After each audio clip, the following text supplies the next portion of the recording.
Hi, welcome to another video in your home buying journey, a roadmap to successful homeownership. Today we're going to talk about buying an investment property. There's several different ways to do this, and there's several different loan types.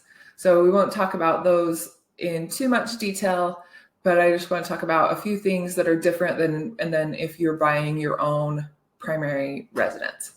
So we're going to look at what the home is used for. Is probably our first factor in determining how we structure the loan, what the down payment is going to be, what kind of loan product that we're going to fit you into.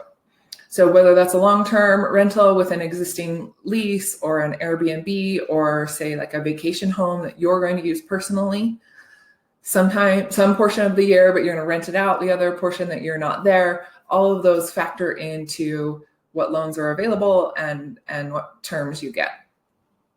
So probably the first question or first misunderstanding people have about investment properties is they think that you're going to get into a rental that you are never going to live in yourself with like 5% down or same terms as the loan you got when you bought your own primary residence. That's not the case.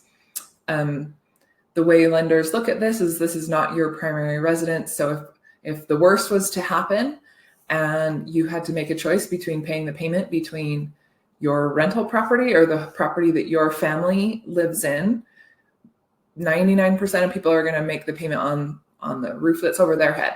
So lenders are going to offset the risk by requiring a greater down payment, maybe reserves, which is money left over after you've paid your payment, higher interest rates, things like that. So you're not going to get the same terms on an investment property that you are going to get on your primary residence. So that's the first thing to understand.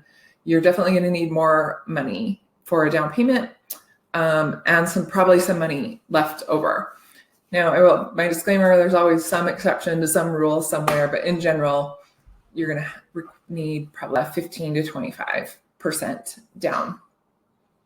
The other way to become a landlord is a lot of times people will vacate their current home that they own and keep that and convert it into a rental and then go buy a new primary residence. So that is one way you can do it without as much money, but most of the time you're leaving the equity that you have on your current home in that home.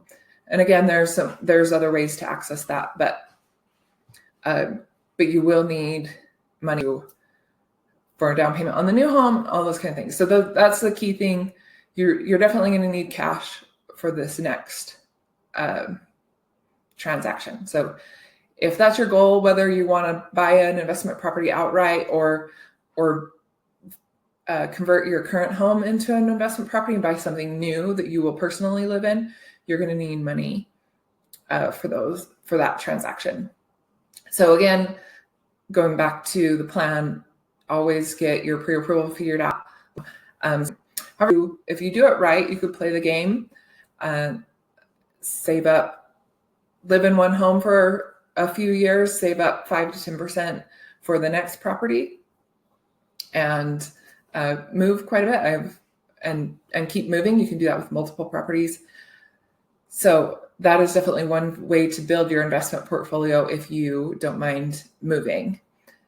Otherwise, definitely save up your cash as the best you possibly can and invest in or research at least a good property manager. Whether or not you use that, you actually end up using that, but it's always good to talk to those people and understand cash flow, what you're going to need to set aside for repairs, occupancy rates, all of those kind of things are factors that are very different than buying your own primary residence. So if you have questions on investing or converting your current home into a rental and how that works, maybe look at getting pre-approved for that, I'm happy to help.